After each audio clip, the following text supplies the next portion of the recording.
Allez, aujourd'hui, Daf Kouf Lamed Vav, page 136, Masechet Shabbat.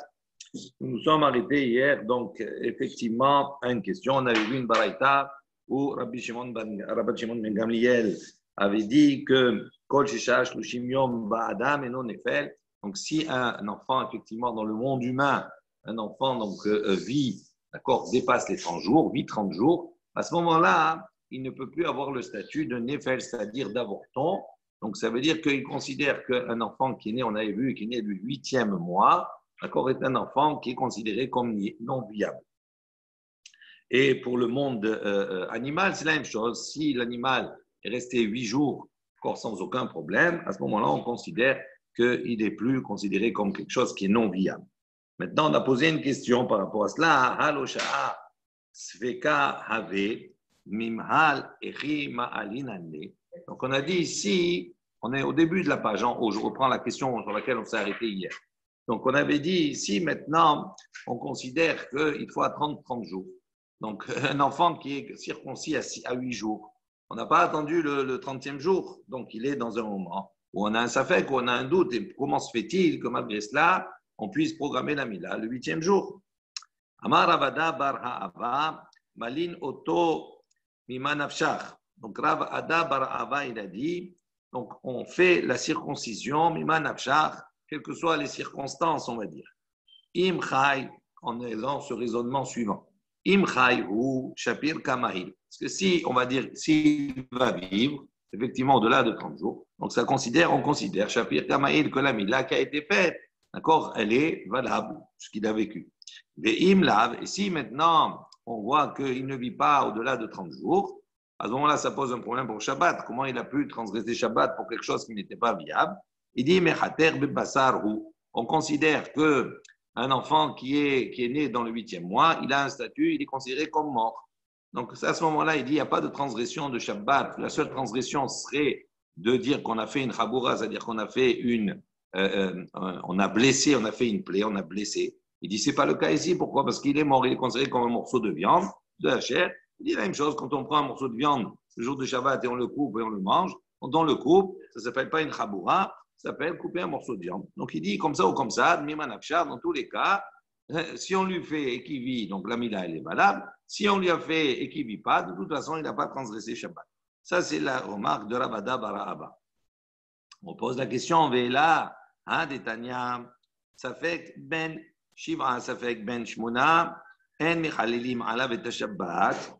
Donc il dit pourtant, voici qu'on a enseigné. Dans une baraïta, on a dit, si maintenant on a un doute, est-ce que cet enfant, donc il est né le 7e mois ou il est né le 8e mois, on avait donc posé la halakha, on a dit, En Michalilim Alav et Shabbat, on ne transgresse pas pour lui le Shabbat. Donc c'est un peu contradictoire avec ce que tu dis. Il dit Amai. Il dit pourquoi? Pour quelle raison on ne transgresse pas le Shabbat? Il dit Ni mhale ni manafshar, im chayou shapir kamahil, veim lav mechater v'basarou. Il dit pourquoi on ne transgresse pas, on ne pas transgresser le Shabbat? Pourquoi on ne lui fait pas? Il dit au contraire, on lui fait de toutes les façons. S'il va vivre, eh bien, sa mila, elle sera valable. Et si maintenant il vivra pas, donc il s'avère qu'il était né le 8e mois et qu'il n'est pas viable, on considère comme si on a coupé un morceau de viande. Pourquoi on dit qu'il n'y a pas de Mechalel Shabbat? Amar Mor Bre de Ravina, donc le maître, le fils de Ravina, a dit la chose suivante. Ana Verav Nahumi Bar Zecharia, donc moi-même et Rav Nahumi ben Bar Zecharia, le fils de Zecharia, Targimna Mamhil donc il a répondu, il a dit de toute façon la mila, on doit la faire. Quand il arrive, on la fait, il n'y a pas de problème de mila et de transgression.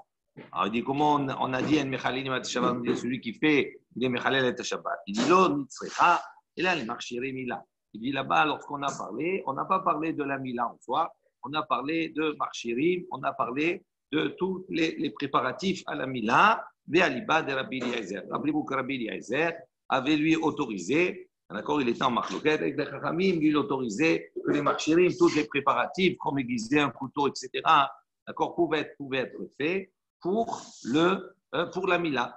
Alors il dit ici, quand on a dit on n'a pas le droit de faire ça pendant Shabbat, la Mila, quand on a un safek pendant Shabbat, On ne parle pas de la mila en soi. La mila, de toute façon, on peut la faire, on ne risque rien. En revanche, quand on a dit interdit, c'est à propos des préparatifs. Que si on a un sapek de l'enfant, est-ce qu'il est né le 7 ou est-ce qu'il est né le 8? Quand on a dit en mechalelin et Shabbat, on ne transgresse pas le Shabbat, on ne parle pas de la mila.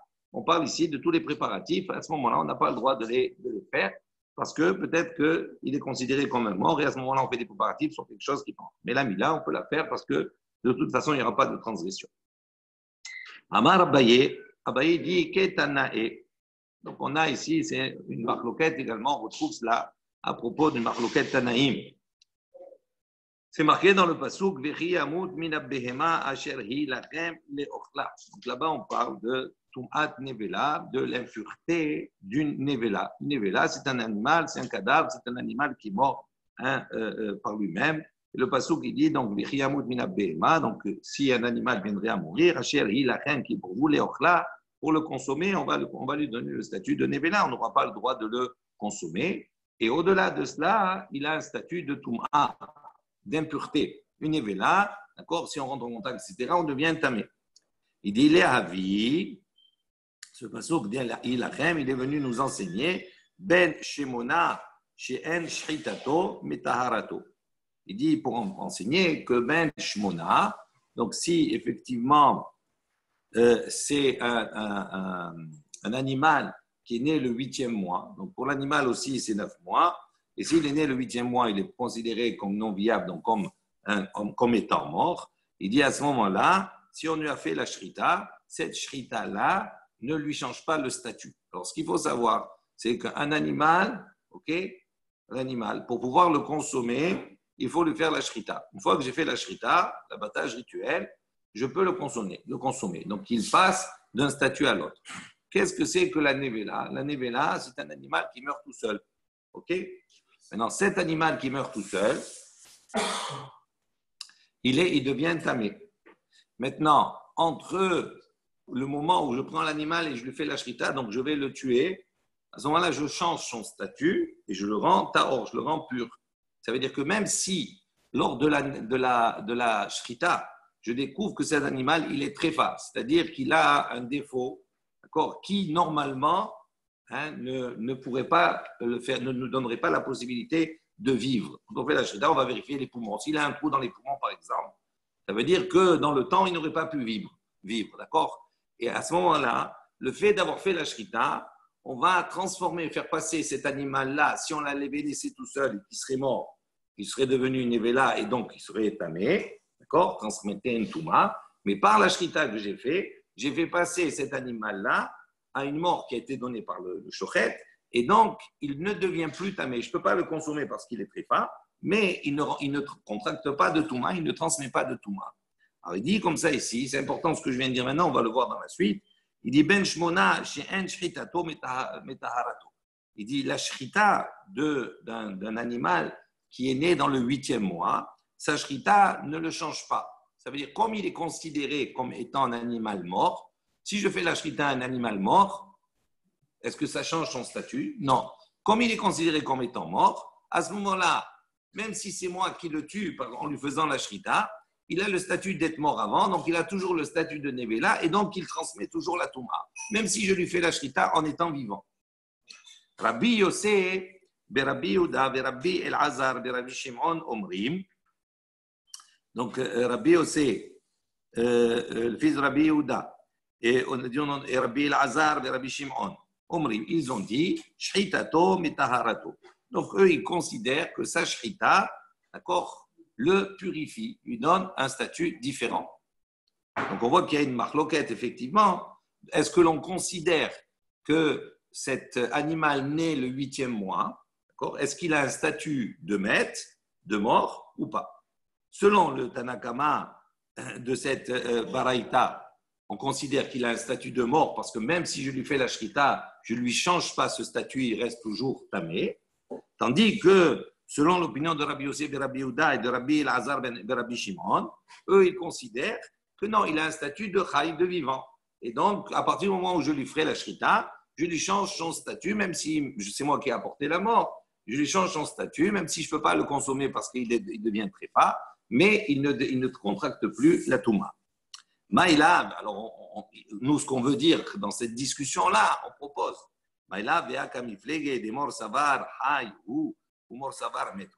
Est-ce qu'effectivement, justement, la marloquette entre les deux n'est pas de dire que l'un pense qu'il le considère, cet animal qui est né le 8e jour, il le considère comme vivant, et l'autre, il le considère comme mort.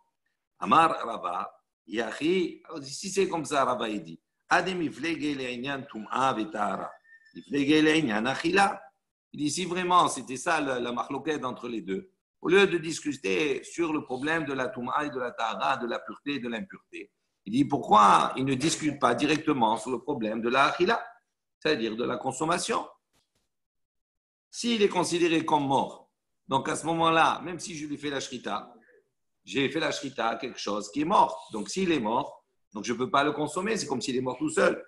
D'accord? Et si je le considère comme vivant, à ce moment-là, il est tahor, donc à ce moment-là où je fais la shrita, il devient mouta, permis de le consommer.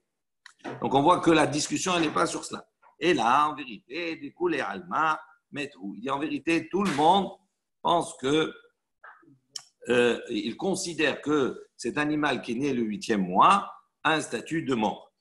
Rabbi Yosef, Rabbi Yehuda, Rabbi Elazar, Rabbi Shimon, c'est vrai, qui tréfa. Et eux, ils lui donnent le statut comme le statut d'un tréfa. Alors en vérité, regardez, une évela, c'est quoi? C'est un animal qui meurt, d'accord, qui meurt tout seul, donc il est tamé, on ne peut pas le consommer, c'est un cadavre.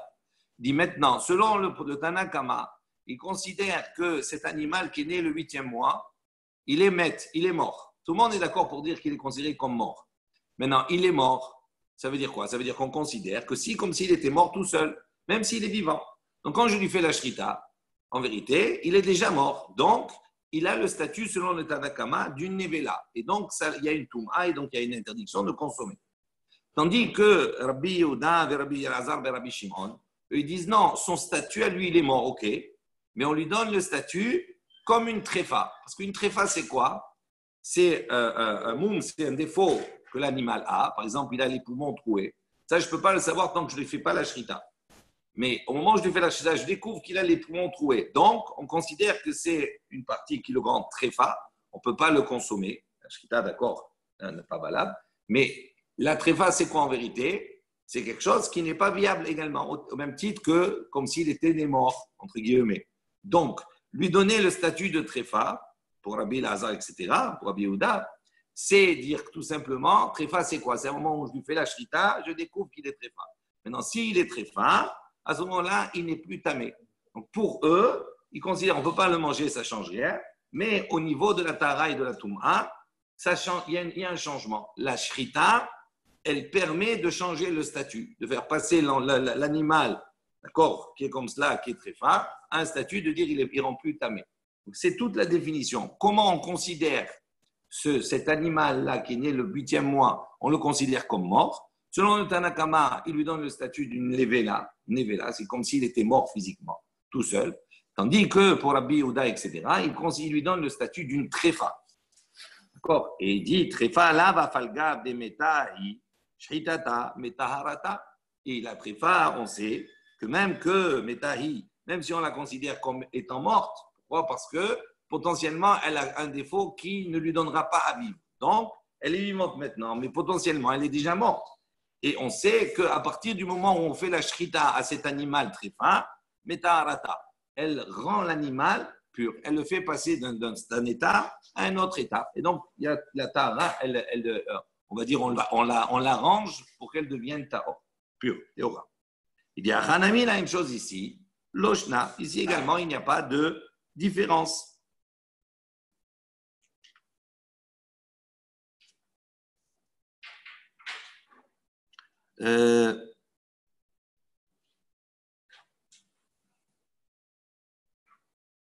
Ok. Maintenant, Vera Banan, tandis que les Chachamim, l'odame li trefa. Eux, ils ne comparent pas cela à la trefa. Trefa aïtala, sha'ata kosher. Pourquoi les Chachamim, pourquoi le Tanakama, ces Chachamim, là, ils ne lui donnent pas le statut de trefa, ils lui donnent le statut de nevela plutôt. Il dit parce que la trefa, elle a quelque chose de particulier. C'est qu'elle a, chez Aïta, la sha'ata kosher. Elle a eu un instant où elle était shera. avant de contracter, on va dire, ce défaut-là qui va l'emmener à ne plus vivre, avant cela, elle avait un instant où, si on l'avait fait la shrita, elle aurait été cachère, donc on aurait pu la consommer. Donc elle a un instant où elle était apte, d'accord, à faire la shrita. Il dit non, lo aïta la sha'at kosher. Il dit en revanche, pour cet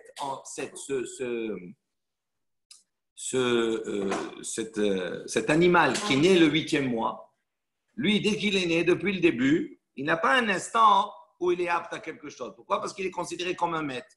Donc, s'il est considéré comme un maître, c'est comme s'il était mort. Donc, ça veut dire comme si c'était une névéla, comme s'il était mort. Donc, il dit, c'est ça la différence. C'est pour ça qu'il ne compare pas la bête qui est née le 8e mois avec une tréfa, mais plutôt avec une névéla.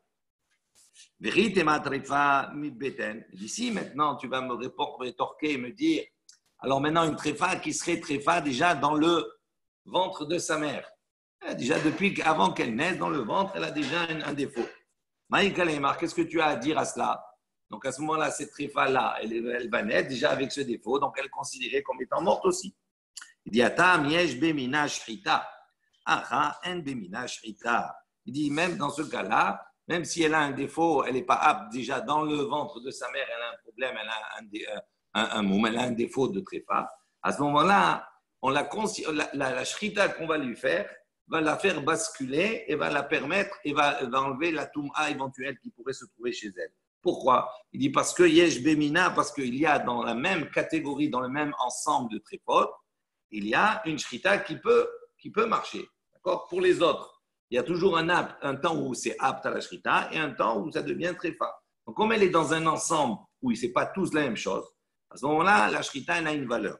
Tandis que Acha, ici, dans le cas de l'animal qui naît le 8e mois, il a dit il n'y a pas d'animaux qui naissent le 8e mois hein, où on voit là-bas que dans cet ensemble-là, on peut faire la shrita. On ne peut pas faire la shrita. Donc, c'est pour ça qu'il y a une différence. Ibaya Léou. Donc, ils ont posé la question. Mi pligé Rabbanan ale de Rabban Shimon ben Gamliel, Olo. D'abord, est-ce que les Chachamim, est-ce qu'on a trouvé des Chachamim qui sont en machloket avec Rabban Shimon ben Gamliel ou pas? Im timse lomar pligé. Si tu vas dire maintenant qu'effectivement il y a des sages qui sont en discussion avec l'opinion de Rabban Shimon ben Gamliel, qui lui considère qu'un enfant, un bébé, d'accord, un avorton, il a le statut de Néfel quand il naît le 8e mois, ou bien un animal qui naît le 8e mois, il est considéré comme un maître, comme un mort. Or, est-ce que d'abord il y a des chachamim qui sont en machloket sur lui? Et après, si tu vas me dire qu'on va trouver qu'il y a des chachamim qui sont en machloket, alachak moto ou en alachak moto? Est-ce que la halakha, elle va comme Rashbag ou pas? Est-ce qu'elle est comme lui ou pas? Tashma, il dit viens, écoute. Egel shenolad beyom tov. Donc, un Egel, un veau qui est né un jour de Yom Tov. Shochatin oto be Yom Tov. Il dit, on lui fait la shrita, d'accord, le jour de Yom Tov. Rashi dit, Shochatin oto be Yom Tov. Il dit, ve'eno muktseh. On ne le considère pas comme muktseh. On aurait pu imaginer, il n'est pas né avant, il est né maintenant. C'est un problème de muktseh, de nolad, etc. Donc, on dit non, on peut lui faire la shrita de suite. Donc déjà, on voit que de cette baraïta-là, ça s'oppose à Rashbag. Pourquoi? Parce qu'il vient d'être né maintenant. Maintenant, comment on peut dire je fais la shrita maintenant? Je n'ai pas attendu 30 jours. Pourquoi je fais la shrita? Pourquoi j'autorise à faire la shrita aujourd'hui? Normalement, j'aurais dû attendre 30 jours. Donc on voit qu'il y a des chachamim qui s'opposent à Rashbag. Ça, c'est une chose. La deuxième chose, Rachid est intéressant parce qu'il nous dit Veno Muktseh, cet animal-là serait Egel, il n'est pas Muktseh. Pourquoi? Parce qu'on considère qu'avant la fête, il était déjà préparé. Agav Imo, il est préparé à travers sa mère. Il dit pourquoi il est préparé à travers sa mère? Parce que si on fait la shrita de sa mère alors qu'elle est enceinte, à ce moment-là, le obar qui est à l'intérieur, on peut le consommer même sans shrita, il est moutar. D'accord? Donc, il est déjà préparé à travers sa mère. Donc, il n'y a pas un digne de nolad, il n'y a pas un digne de mouksé sur cela. Ça, c'est agav, c'est entre parenthèses pour comprendre. Maintenant, la question, c'est qu'on voit effectivement à travers cette baraïta des chachamim qui sont en discussion avec Rashbag. Il dit non, ici, de quoi on parle ici? Non, on parle dans un cas où il y a une certitude que cet animal, il est né à terme, que tous ces mois ont été accomplis. Terminé. Tashma, on vient apporter une autre preuve. Veshavin, she'in nolad ou mumo imo, sheze mina mukhan. Donc il dit voilà, Shavin, Rabbi, vous avez un Rashi sur le côté, Rabbi Yehuda et Rabbi Shimon, il y a deux Tanaïm, deux personnages, Rabbi Yehuda et Rabbi Shimon, Shenichleku, Bero'in Mumin Beyom Tov. Il y a une marloquette, d'accord, à savoir que un Bechor, d'accord, qui est né, normalement, il doit être donné au Kohen, d'accord, et le Kohen va l'apporter, d'accord, en sacrifice. Et si maintenant on trouve un moum sur ce Bechor-là, à ce moment-là, le Kohen le prend, il lui fait la shrita pour lui-même. Ok? Maintenant, il y a une discussion entre Rabbi Yehuda et Rabbi Shimon. Bero'in muhim beyom tov. Est-ce qu'on a le droit de vérifier les défauts pendant Yom Tov? Il dit, Masechet Betsa, dans le traité de Betsa qu'on étudiera bientôt, chez Im Nolad Hayom, ou Umumo Im aussi, maintenant il naît aujourd'hui, lui, et son moum et son défaut. Chez Hu Minamuchan, on considère qu'il est préparé. Ou Mutar Levaker Mumo beyom tov. Et donc, on a le droit de vérifier son moum pendant Yom Tov. Des lodamé qui metaken de Yom Tov. Il dit parce que quel était le problème? Quelle est la discussion? Est-ce que quand on vérifie un moum pendant Yom Tov, d'accord? Donc, si on voit qu'il y a ou qu'il n'y a pas, donc c'est une manière d'être metaken, de réparer, d'accord, l'animal et de le préparer pour pouvoir être consommé ou pas. Des lo itchazek beisura ou mukminan le hatam kigon yade dayane hatam berau bishat ledamiyad. Donc, il considère là-bas de quel cas il parle, dans le cas où il y a des dayanim qui sont, d'accord, des personnes qui sont spécialisées dans cela, qui se trouvent au moment même de la mise à bas de ce moum. En tout cas, nous, Shavin, Sheim Nolad, ou Umumo Imo, chez Mina Mukhan. Donc, on voit ici que de là, c'est une preuve qu'il y a une marloquette avec Rashbag. Pourquoi? Parce qu'on dit que le jour où il est né, il est préparé. Donc, ça veut dire quoi? Qu'on peut la faire la shrita, qu'on n'attend pas les 30 jours, d'accord? Et là-bas, il répond de la même manière. Achinami, chez Kalulo Chodashab, on parle dans le cas où il y a effectivement une certitude que c'est moi, que l'animal qui est né, il est né à terme. Tashma, troisième enseignement, viens, écoute. Damar Rabbi Yehuda, Amar Shmuel, Rabbi Yehuda, il a dit au nom de Shmuel, Alacha, Keraban Shimon ben Gamliel. Il dit la halacha, il a précisé, il a dit la halacha, elle est comme Rabban Shimon ben Gamliel. Ah, s'il a eu besoin de préciser que la halacha est comme Rabban Shimon ben Gamliel, halacha, donc s'il dit la halacha, elle est comme lui, miklal, déplié. Donc on déduit par là qu'il y a des chachamim qui sont en discussion sur lui. Shmamina, on déduit de cela. Donc s'il n'y avait pas de chachamim, d'accord, qui étaient en discussion avec Rashbag, à ce moment-là, on n'aurait pas eu besoin de préciser la halacha, elle est comme Rashbag. S'il est seul, si tout le monde est d'accord avec lui, il n'y a pas besoin de préciser. Donc, si ces chachamim ils ont précisé que la halakha est comme Rashbag, ça veut dire qu'automatiquement, on ne sait où, mais il y a une discussion avec lui. Les chachamim ne sont pas d'accord avec son opinion. Et comme on précise ici que la halakha est comme lui, donc on a répondu à nos deux questions. À savoir, est-ce qu'il y a des chachamim qui sont en discussion sur lui? Oui. Et est-ce que la halakha est comme qui? Est-ce qu'elle suit Rashbag ou pas? Oui, on voit que ça suit Rashbag. Amar Abaye.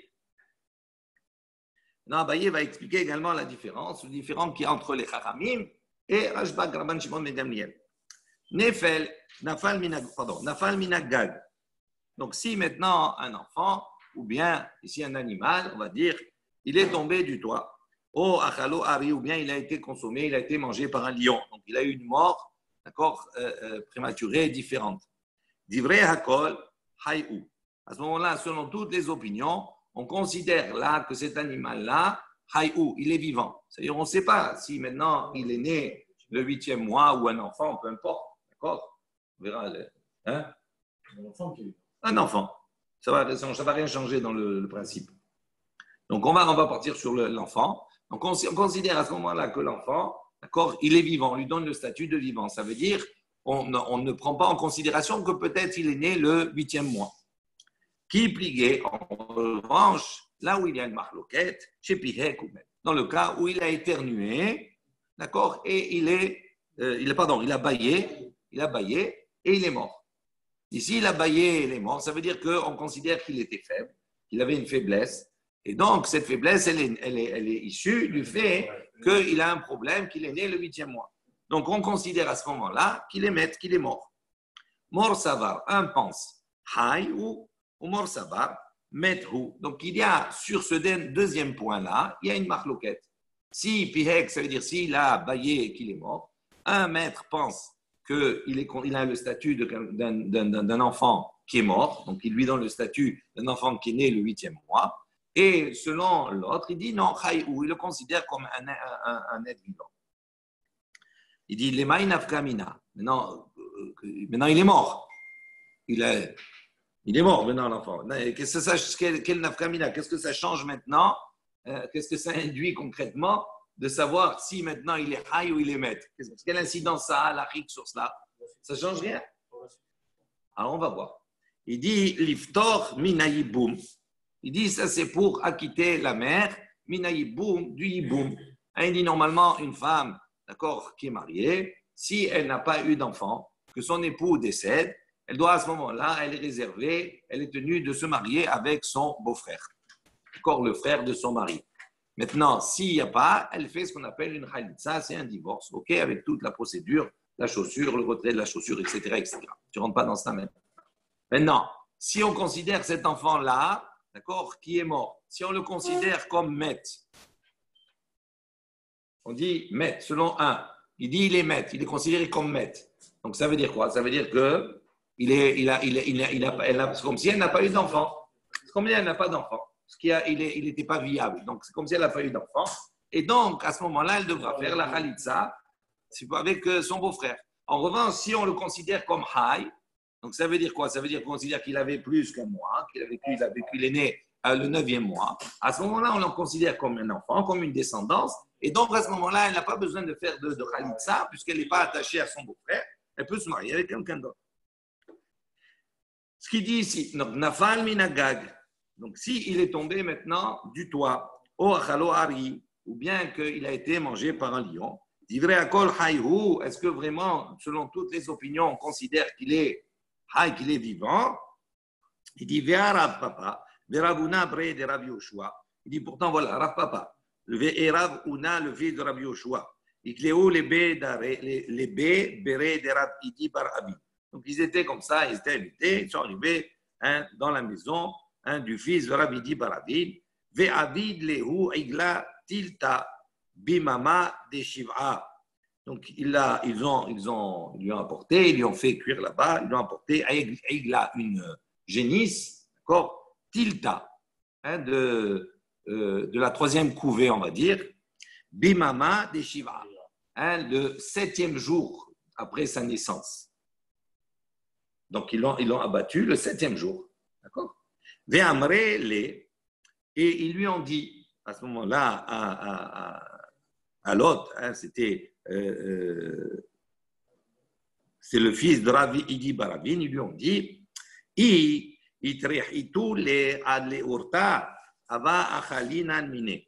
tu avais attendu jusqu'à la nuit, donc de rentrer dans le 8e jour. À ce moment-là, on aurait mangé. Il dit maintenant, tu n'as pas attendu, donc c'est pour ça qu'on ne peut pas manger de lui. D'accord? Donc on voit ici que quoi? Que c'est contradictoire. On a dit avant, s'il tombe du toit ou bien s'il est mangé par. Donc c'est-à-dire s'il meurt. Donc s'il meurt. Maintenant, quand on le prend, il lui a fait la shrita, il l'a tué, ça ne change rien. Qu'il meure du toa ou qu'il meure par la shrita ou qu'il soit mangé par un hari. Dans tous les cas, ils l'ont tué. Donc pourquoi là-bas, on n'a pas appliqué ce principe en disant, ah non, dans ce moment-là, on considère comme s'il était haï. Et voilà, on a dit qu'ils considèrent qu'il n'y a pas de marloquette sur cela. Donc pourquoi ils n'ont pas mangé? Ils auraient dû manger, même s'ils lui ont fait la shrita à 7 jours. Et là, il dit que chez Pihek ou Met, divrei akol Met. Il dit donc voilà ici, il corrige, papa, etc. Il donne une autre interprétation.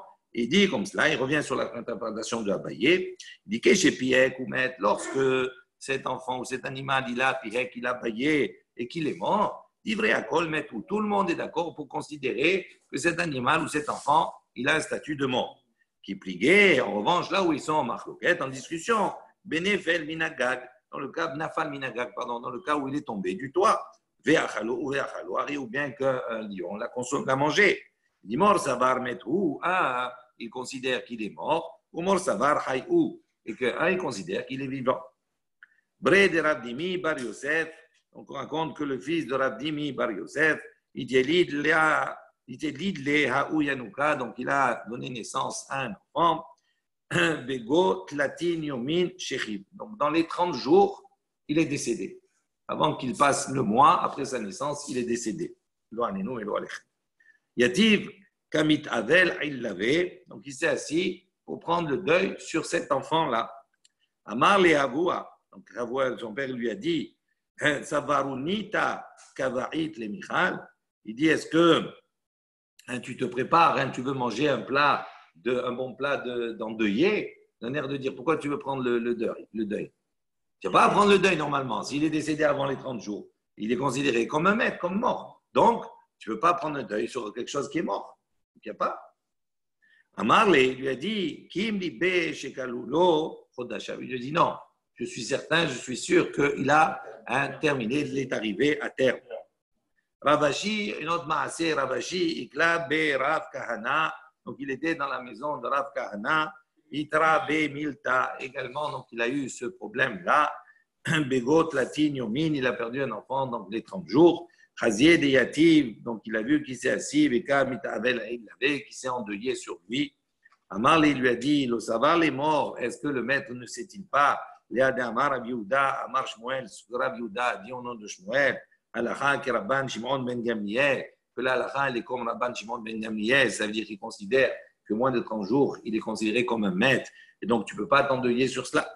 Amarli lui a répondu, Kimni Begava, Begave, Shikalulo Chodajav. Il lui a dit non, j'ai une certitude à son sujet qu'il est arrivé à terme, et donc c'est pour ça que je m'en vais. Itmar, il a été dit également, Med Betor Shloshim, Veramda, Benitkat Desha. Il dit ici maintenant, un enfant donc, est décédé Betor Shloshim dans les 30 jours.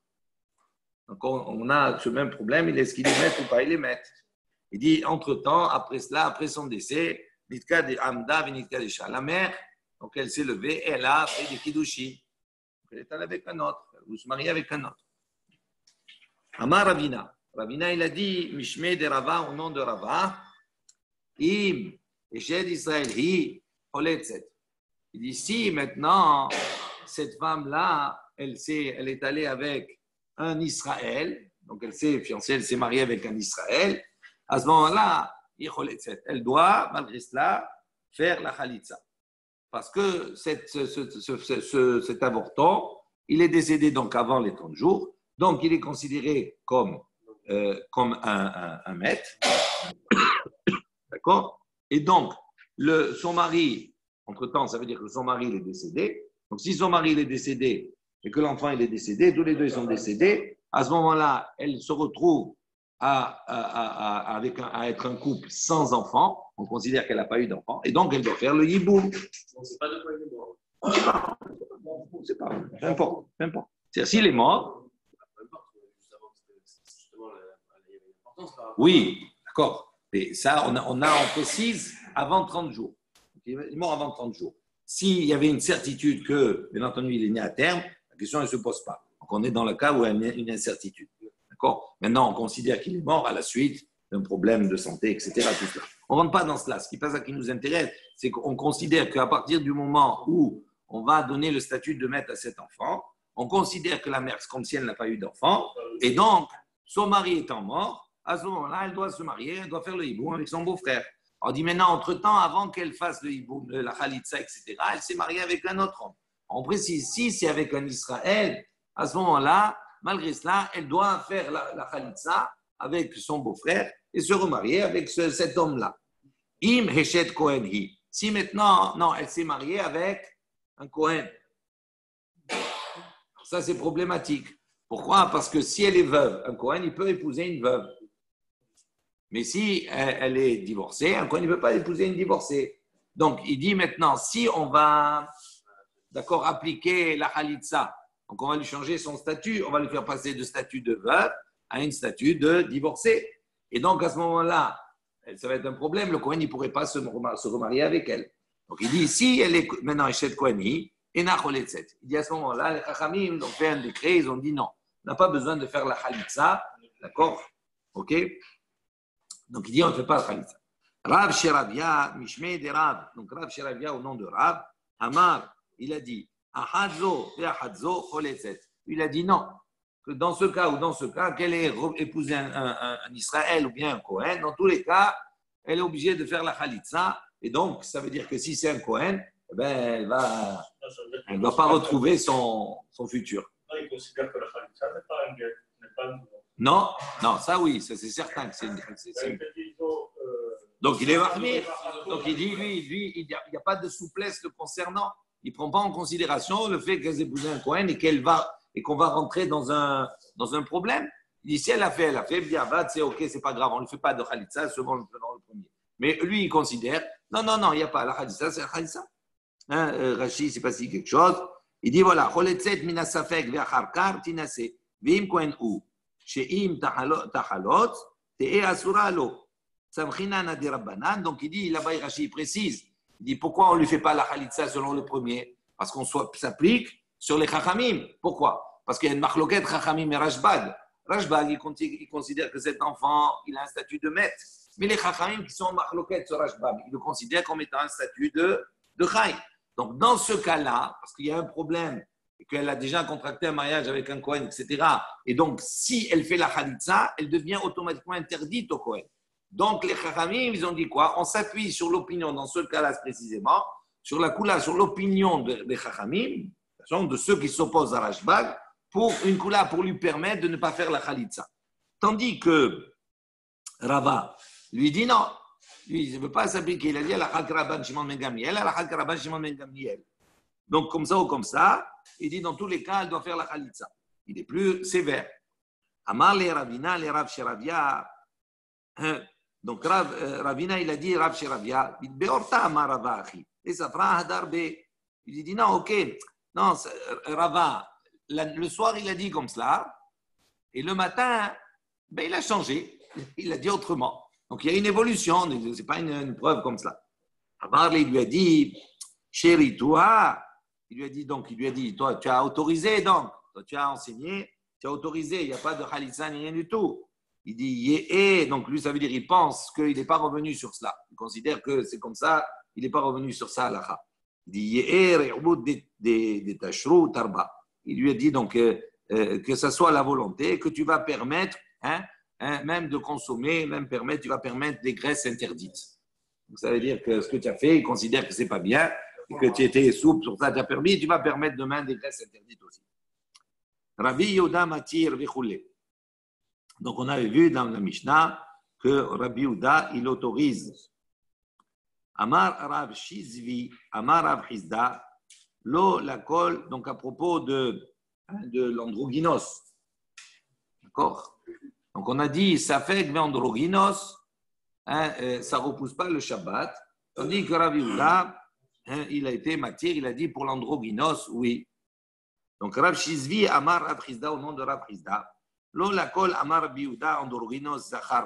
dit, il faut savoir que lorsque Rabbi Yehuda, dans le cas de la Mila, il a considéré que l'androgyne a un statut de mâle, c'est un mâle, un zachar. Il dit, ce statut qu'il lui donne pour la Mila, ce n'est pas applicable de partout. Il ne pense pas que c'est applicable de partout, Rabbi Yehuda. Pourquoi? Il dit, parce que si tu considères que Rabbi Yehuda, il considère que dans tous les cas, l'androgynos, il a un statut de zachar.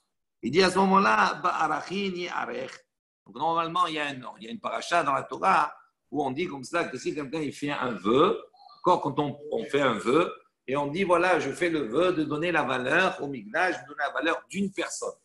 Et là-bas dans la Torah, il y a ce qu'on appelle, on a rapporté la valeur de chaque enfant qui est né d'un mois, de 5 ans, etc., tout ça, d'un adulte, d'une femme, etc. Et par rapport à ces valeurs-là, ce n'est pas des valeurs marchandes, mais chaque individu, la Torah lui a donné une valeur.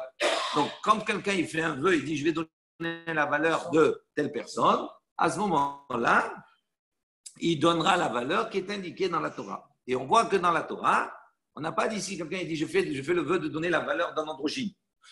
Là-bas, on ne lui donne pas le statut d'un zachar. Donc, on voit que là-bas, on voit que dans ce cas-là, effectivement, l'androgyne, il n'a pas le statut de zachar. Il dit, il dit, on sait qu'il n'a pas le statut, il n'a pas la valeur. Détania, comme on voit dans le passouk, c'est marqué hazachar, le mâle, ce héaïdia, le mâle.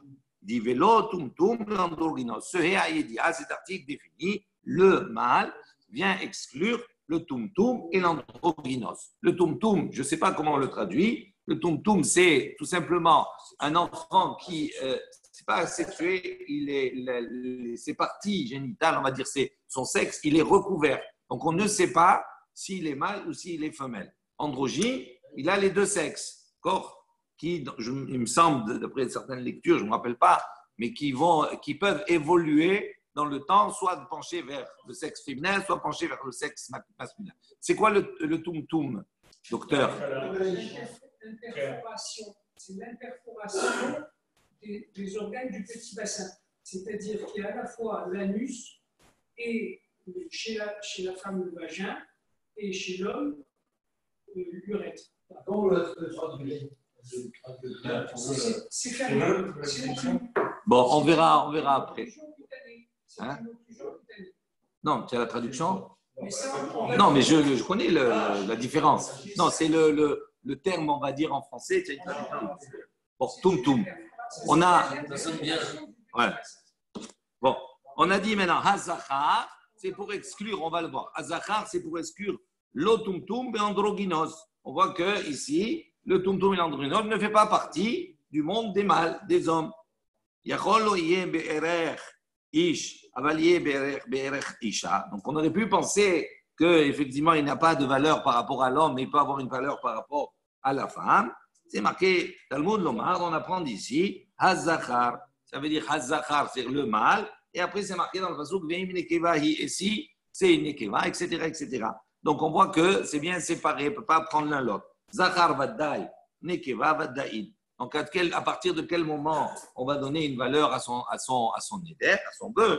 Uniquement si on est en présence d'un zachar, d'un mâle vadaï, c'est-à-dire qui est certifié en tant que mâle, et nekeva qui est certifié en tant que nekeva, que femelle. Vélo, tumtum et androgynos, mais pas ni le tumtum ni l'androgynos. Oustam, Sifra, Rabbi Yehuda. Et on sait que Sifra, donc c'est effectivement cet assemblage, on va dire, ce recueil de Toseftot, etc., tout cela, sur Torah Kohanim, sur le livre de Vayikra. Et là-bas, on a une principe, Stam, un Sifra. Quand on a un enseignement du Sifra qui est donné d'une manière anonyme, Rabbi Yehuda, c'est l'opinion de Rabbi Yehuda. Donc, on voit bien effectivement que Rabbi Yehuda ici pense que le Tumtum et l'Androgynos ne font pas partie, n'ont pas le statut de Zachar. Donc, on voit bien que ça ne se l'applique pas. Ce qu'il a dit pour la Mila, il ne l'applique pas pour d'autres domaines, d'autres choses. Amar Rav Nachman bar Yitzchak a dit Afanan nami tanina. Également, nous aussi, on enseigne dans le Mishnah Hakol ksherim le kadesh, chus mecher reshote ve katan. Donc, tout le monde est ksherim et apte les kadesh. Rashi précise les kadesh, mechatat, la tête, efer alamaim. Donc, ça veut dire que tout le monde peut effectivement mettre les cendres de la paradouma dans l'eau pour constituer cet élément qui va permettre de purifier la personne qui est rentrée en contact avec un mort. Il dit tout le monde peut être Mekadesh, peut sanctifier cela, peut fabriquer cela, à l'exception d'un Heresh Shoté Vekatan. Un Heresh, donc un Heresh, c'est un sourd-muet. Shoté, c'est quelqu'un qui est simple d'esprit, d'accord, qui n'a pas le da'at, la perception des choses. Vekatan et un enfant, d'accord, qui n'est pas arrivé à l'âge de la bar mitzvah. Rabbi Yehuda marchir Vekatan. Rabbi Yehuda, sur ce, il permet, à propos d'un katan, ou posel beisha, mais androgynos. Et il interdit que ce mélange se fasse par une femme ou par un androgyne. Donc on voit qu'il considère que l'androgyne n'a pas le statut de zachar, donc c'est une preuve supplémentaire, shma mina. Donc on déduit d'ici, effectivement, que ce n'est pas dans tous les cas. Il dit pour quelle raison maintenant Rabbi Yehuda, on voit par deux preuves là, que Rabbi Yehuda, il n'a pas donné le statut à l'androgyne de mâle. Il dit pour quelle raison dans la Mila, il lui a donné le statut de mâle pour dire que ça repousse du Shabbat. Il dit Mishum Dirtiv, parce qu'à propos de la Mila, c'est marqué Himol Lachem Kol Zachar. Il dit vous ferez donc la circoncision de pour vous Kol, de tout Zachar. Kol, c'est en trop, pourquoi tout? Ça vient inclure également l'androgyne. Donc, comme il y a un passou qui fait le dracha également, on voit que pour la Mila, c'est quelque chose qui est particulier. Baruch Adonai Le'olam, Amen ve'Amen. Rabbi Hanan ben Akasha Omer, Azak Kadosh Baruch Hu lezakot Yitzchak lefichar yerban ha'em Torah mitzvot, שנאמר אדוני יחפש מען צדקו יגדיל תורה וידיר.